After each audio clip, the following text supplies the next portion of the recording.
கேட்கிற கேள்விக்கு நீங்க பதில் சொல்லணும். ஏன் நீங்க இப்படி ஒரு கோழையாவே இருக்கீங்க? சார், நினைச்ச அப்பா அம்மாவுக்கு நான் பிறக்கல, கிடைச்ச அப்பா அம்மாவுக்கு தான் பிறந்தேன். கிடைச்ச அப்பா அம்மாவுக்கு பிறந்ததுனால நினைச்ச குழந்தை பருவம் கிடைக்கல, கிடைச்ச குழந்தை பருவம் தான் கிடைச்சது. கிடைச்ச குழந்தை பருவம் கிடைச்சதுனால நினைச்ச பள்ளிக்கூடத்துல படிக்கல, கிடைச்ச பள்ளிக்கூடத்துல தான் படிச்சேன். கிடைச்ச பள்ளிக்கூடத்துல படிச்சதுனால நினைச்ச உத்தியோகம் கிடைக்கல, கிடைச்ச உத்தியோகம் தான் கிடைச்சது. கிடைச்ச உத்தியோகம் கிடைச்சதுனால நினைச்ச பொண்டாட்டி கிடைக்கல, கிடைச்ச பொண்டாட்டி தான் கிடைச்சா. அதுக்கப்புறம் என்னால எப்படி சார் வீரனா இருக்க முடியும்? வடிவேலு, இவர் சொன்னது ஏதாவது புரிஞ்சுதா?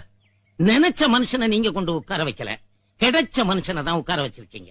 கிடைச்ச மனுஷனை உட்கார வச்சதுனால நீங்க நினைச்சபடி அவரால பேச முடியாது.